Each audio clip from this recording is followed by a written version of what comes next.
I wanted to tell you a little bit about Sophie, Sophie Laycock, before we get started, so you know a little bit about her background, and you can always ask questions at the end of today. So yeah, a little bit about Sophie. She's a registered dietitian. She's originally from Calgary and trained at nutrition and dietetics at Western University and Brassica University College.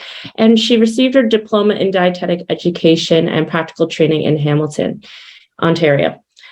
She applies a psychosocial model to nutrition counseling by considering various factors of an individual's life, because everyone's unique experiences contribute to the relationship with food and the way that they eat. So Sophie has a huge and expansive experience. She supports individuals with a broad range of diagnoses. It includes those living with type 1, type 2 diabetes, gestational diabetes, high blood pressure, high cholesterol, disordered eating, and metabolic syndrome.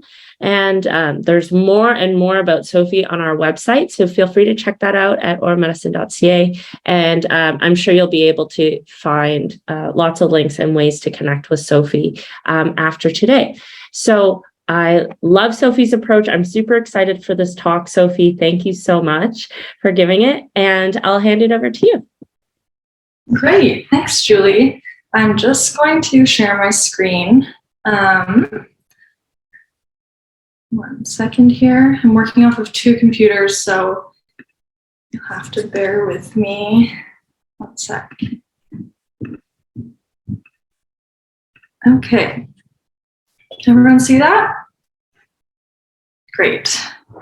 Okay, wonderful. So like I said, I'm working on 2 screens, so I'm going to try and remember to flip each slide, but you can give me a gentle reminder if I'm forgetting.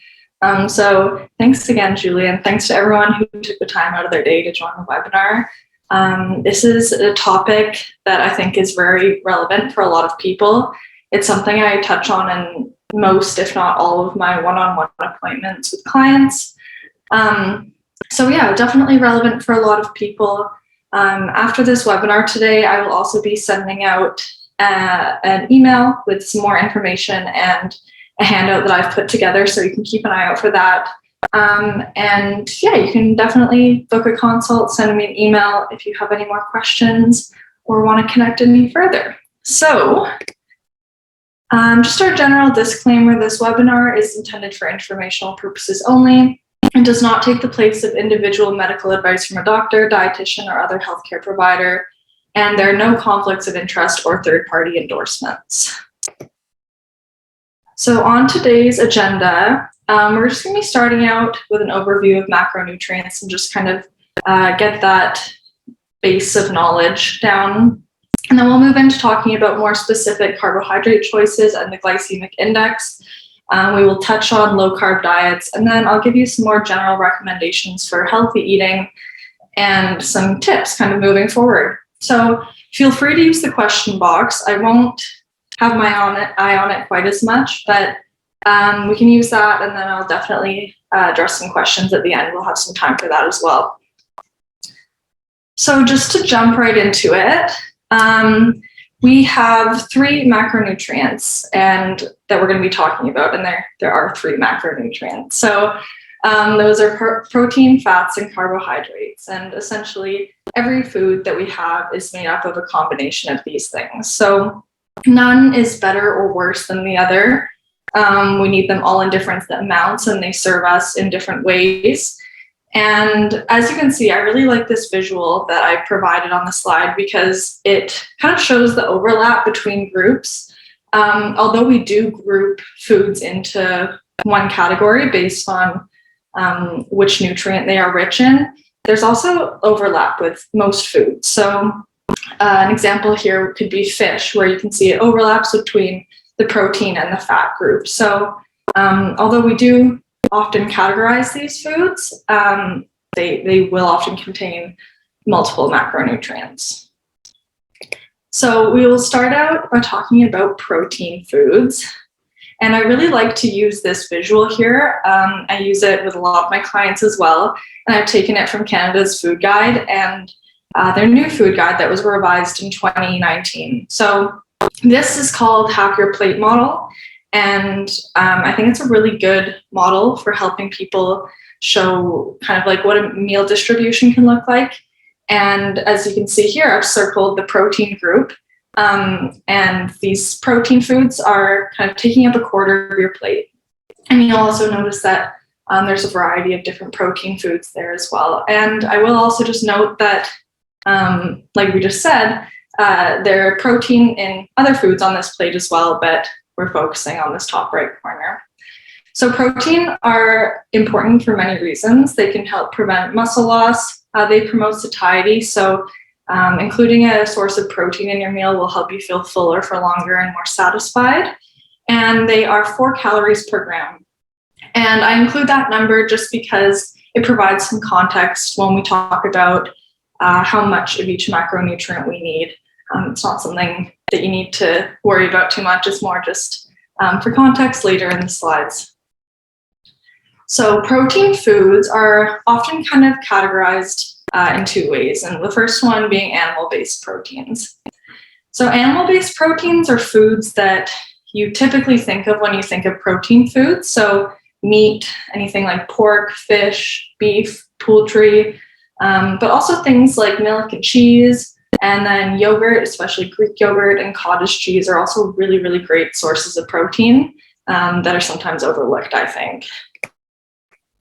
And then we have our plant-based proteins. So these are proteins that are derived from plants. So that could be any kind of beans and legumes. It might also be tofu, tempeh, nuts, seeds, or quinoa. So this is not an exhaustive list. There are many protein sources that are out there, but these are just a few common examples of protein foods. Moving on to fats. So fats are essential in the diet because vitamins A, D, E, and K are what we call fat soluble. So to best absorb them in our body, we recommend having them with a source of fat. They need fat to be absorbed into the body. So fat also promotes satiety, like we talked about, that feeling of fullness for longer, and gives us energy for longer, low-intensity activity. Fat is 9 calories per gram. And again, I include that because it kind of shows that because fat is more energy dense, more calorie dense, we often need it in smaller amounts. Hence why it doesn't necessarily have this whole category on that half your plate model.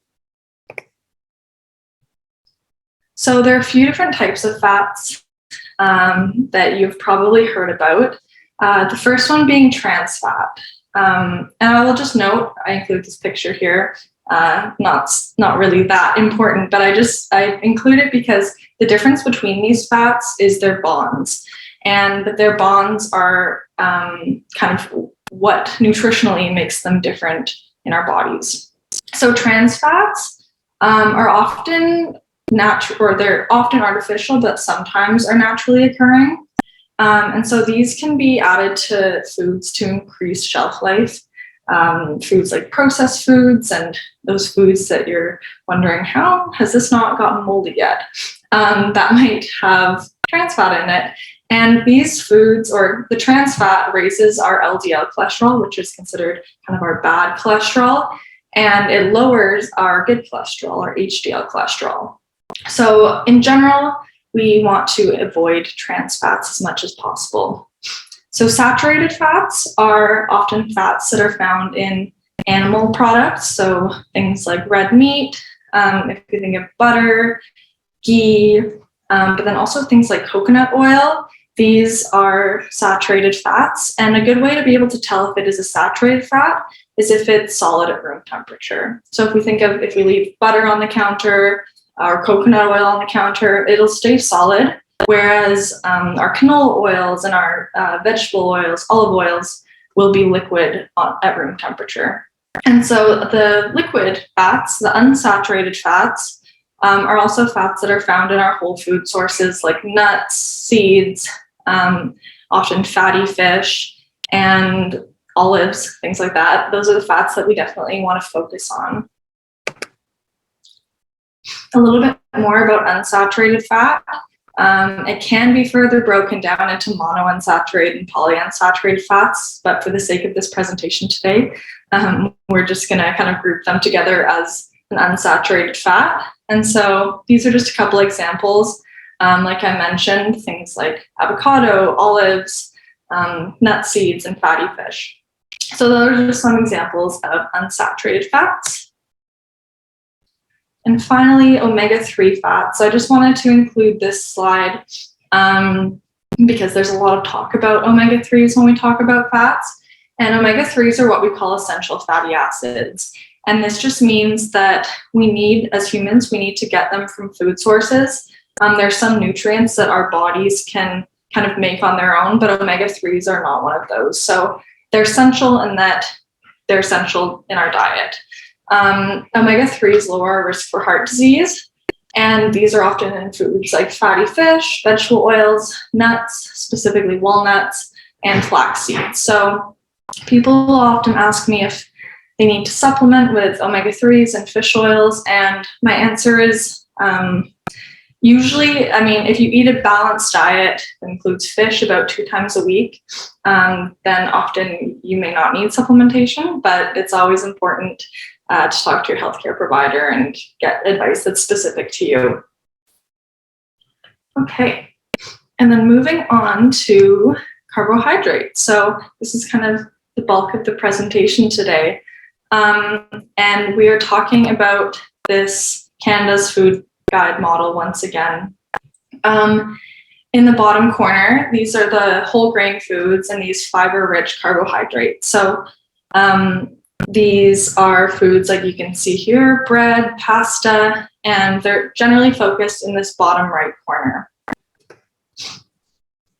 Carbohydrates are our body's main source of accessible energy. And so what that means is our body wants to use carbohydrates and sugars for energy before it uses anything else for energy. And that's the same with our brain. Our brain runs on carbohydrates and glucose, essentially. So carbohydrates can be categorized into 3 main types, which are sugar, starch, and fiber. And fiber is especially important when we talk about carbohydrates. It helps slow down digestion, makes us feel fuller for longer. And so there's definitely a focus on those fiber-rich carbohydrates when we look at Canada's Food Guide, for example. And again, carbohydrates are 4 calories per gram, so they're the same as the protein. So like I said, people often think about foods like pasta, bread, rice, potatoes, but carbohydrates are in a variety of foods. It's really difficult to find foods that contain no carbohydrates. So they're definitely also in foods like milk and fruit, any kind of starchy vegetable, anything with sugar in it. And this kind of brings us into talking about the low carb diets, specifically the ketogenic diet. This is something that's been talked a lot about in the nutrition world, I think, over the last few years, maybe a few decades. And essentially, if you're not familiar with the ketogenic diet, it's a diet that's very high in fat, moderate to high in protein, and very, very low in carbohydrates. So the idea of the ketogenic diet is that when we don't have the carbohydrates to use for energy, like I said, our body wants to use carbohydrates for energy. When we don't have those accessible, our body releases fat from their cells, it overwhelms the liver, and then it turns into ketones. And the ketones are what are used as energy. So interestingly, this diet was actually introduced, I think, in the early 1900s, in the 1920s, to manage epilepsy in children. That's why it was initially created. It's still used to manage seizures and epilepsy in children. But it has been used as kind of a weight loss diet as of recently. So does the keto diet lead to weight loss? And it's not an easy answer. Like, yes, initially, it often leads to rapid weight loss, but this is due to loss of water weight. And the biggest issue that I see with the keto diet and any diet is sustainability. So it's it's really difficult to cut out an entire food group from your diet. It's not something that I recommend in my practice, and it's not sustainable. It's not really kind of a long-term solution, and that's the biggest issue that I personally see with the keto diet. There are other risks, which include loss of muscle mass, constipation, just due to the lack of high fiber carbohydrates, high cholesterol, mineral deficiencies, and that's kind of just inevitable when you're cutting out an entire food group and not necessarily making up for it, then you're probably going to be missing some things in your diet. Also, type 2 diabetes. There's a lot of talk about whether we should go on low carb diets if we have type 2 diabetes. And the answer is very dependent on the person, on the healthcare provider. And there are some studies that have shown that a ketogenic diet may be beneficial in reducing HbA1c, which is just your blood sugar. But of course, it needs to be done under the close supervision of a healthcare professional. And it's not a diet I would generally recommend in my personal practice. Instead, I kind of want to emphasize not eliminating carbs, but exploring the different types of carbohydrates. And that's kind of the purpose of today's presentation. And that's what brings us into the glycemic index. And like I said before, this is a huge topic that I talk about with lots of clients. It's relevant to everyone, I think. And essentially, the glycemic index is a scale that ranks carbohydrate-rich foods by how much they raise our blood glucose or blood sugar compared to sugar or white bread. So essentially, foods that raise your blood sugar quickly have a high glycemic index rating, and foods that raise your blood sugar more slowly have a lower glycemic index rating. And I think that's sometimes kind of hard to understand just by listening to it. So I really like to show this visual. And you can see here, the red line represents a high glycemic index food, and the orangey yellow line represents a low glycemic index food.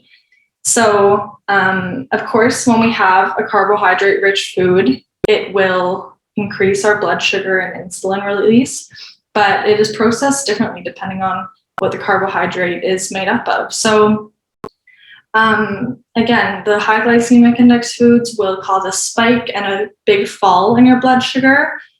So this might lead you to being hungry again, to kind of have a crash in how you're feeling, that energy coming down. Whereas the low glycemic index foods, the idea is you have more level blood sugar.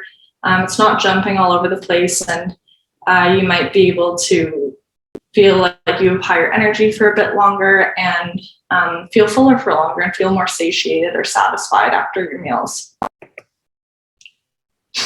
So some examples of low glycemic index foods, and this is just a very small list. It's just to show what kinds of foods they might be. Could be whole grains, so breads, pasta, cereal, milk, Greek yogurt, beans, legumes, lentils, and a lot of fruits and vegetables are low glycemic index foods.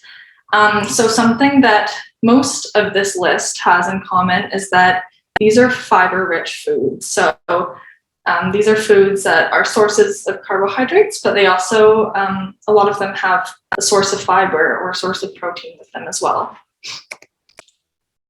Some high glycemic index food examples might be what you expect. So white bread, white pasta, rice, cereal, potatoes, rice, milk, rice cakes, and then very ripe banana and also watermelon fall into this list as well.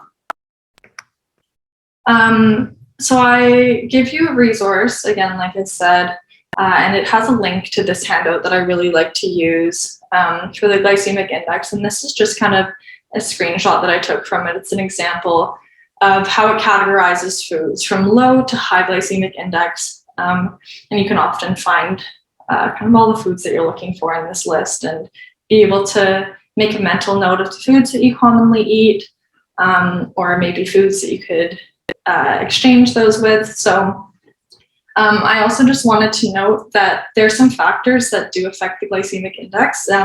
In this list specifically, you can see that bananas are lower glycemic index when they're underripe, but when they are overripe, they are higher glycemic index, just because of the sugar is more accessible and converted quicker in your body when it's overripe.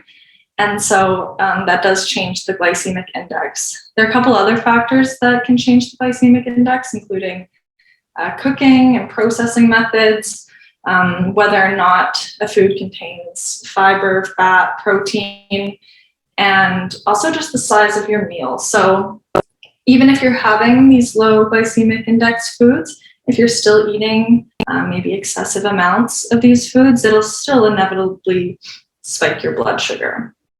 So that's just something to note as well. And I like to give some examples. And again, I'm going to provide you with a handout that has even more examples and tips and ideas. But I like this low glycemic snack. And what I like to do is pair a low glycemic index carbohydrate with a source of protein.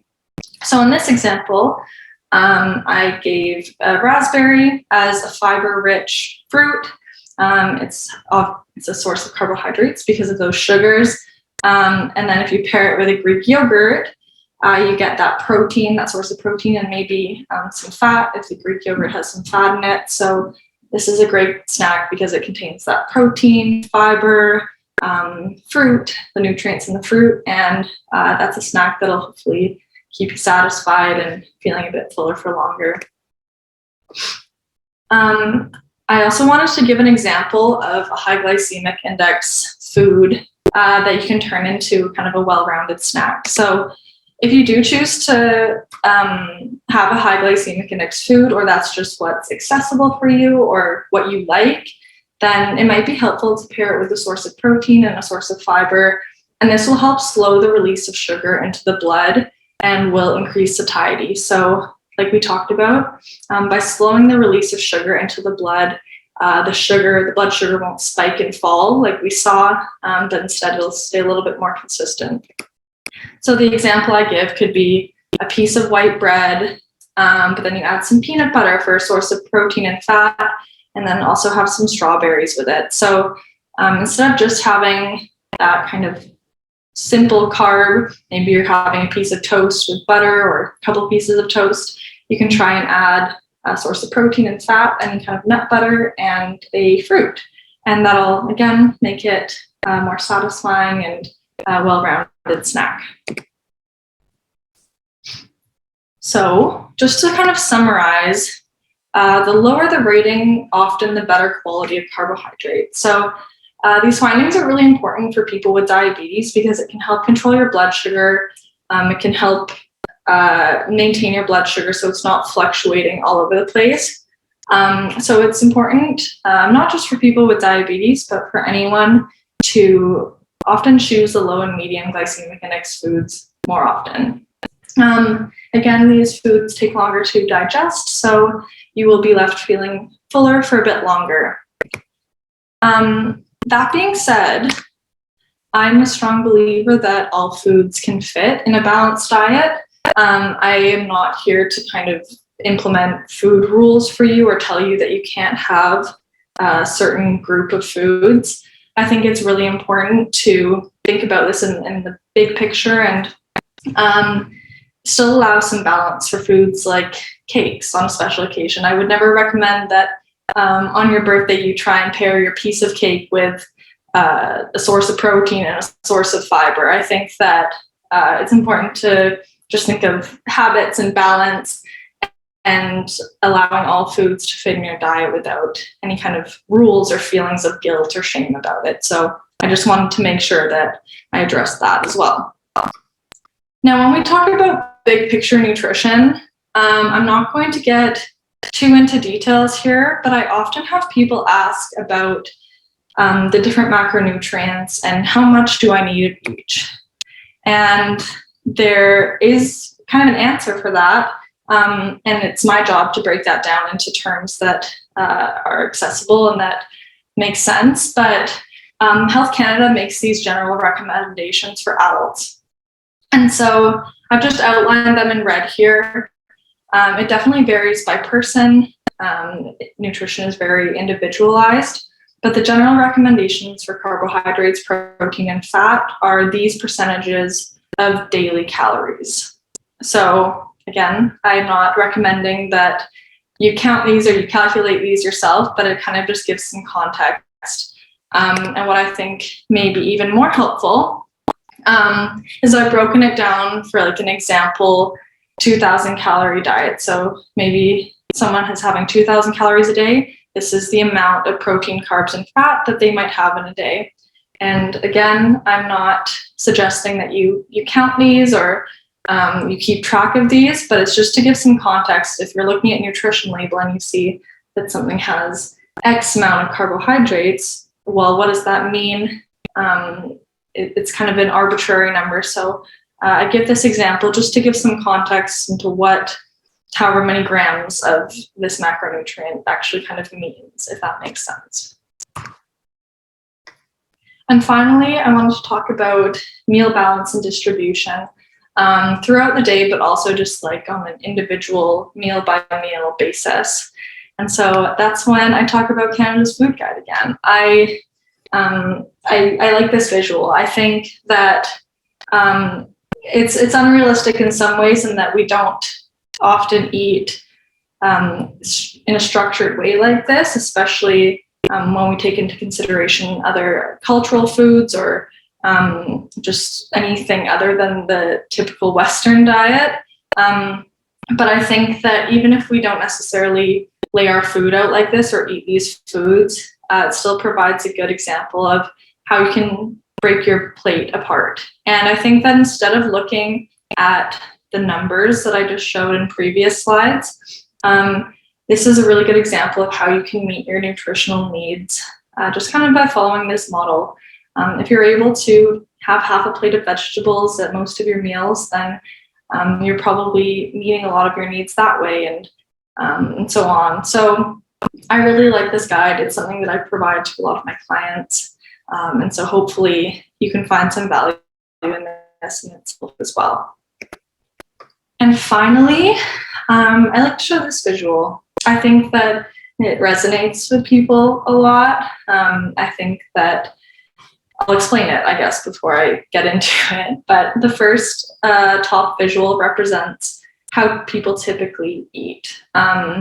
And people will eat a small breakfast, maybe kind of a small to medium-sized lunch, and then a big dinner, and then maybe snacks after dinner.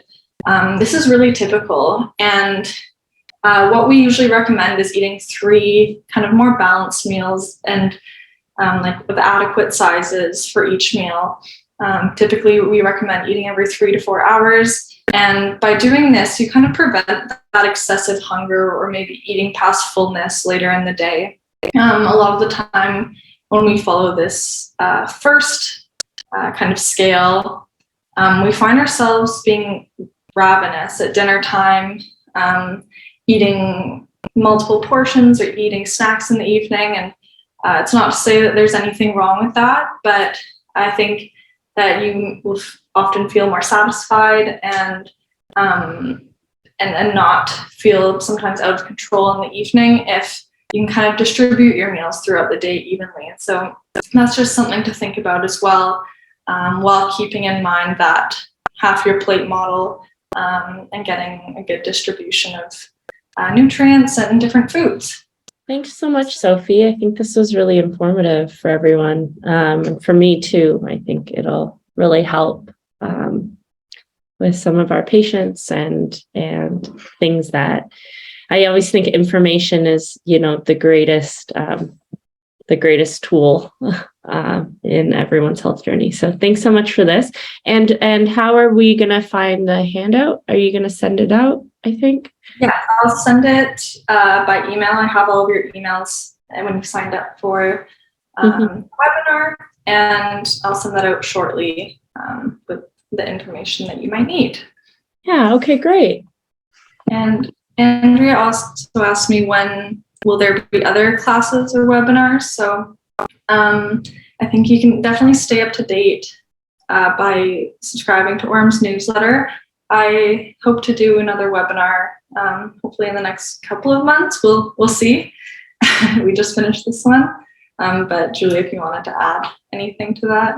Yeah, I think just follow us on online, on social media for sure, on Instagram. We always update kind of based on, all the webinars that are going on or the different offerings, and getting back in the swing of things now has been great.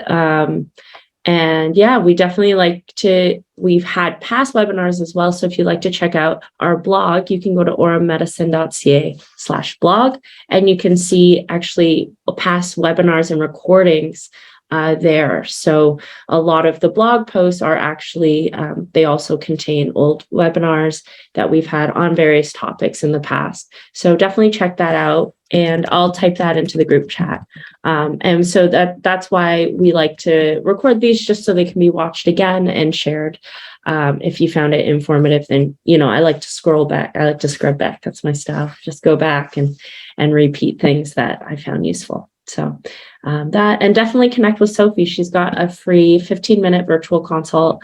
It's a great way to check in, see if either working together is a good fit, or if you have questions about other resources, things that she's referenced today, then it's definitely a great way to connect and keep in touch. Definitely.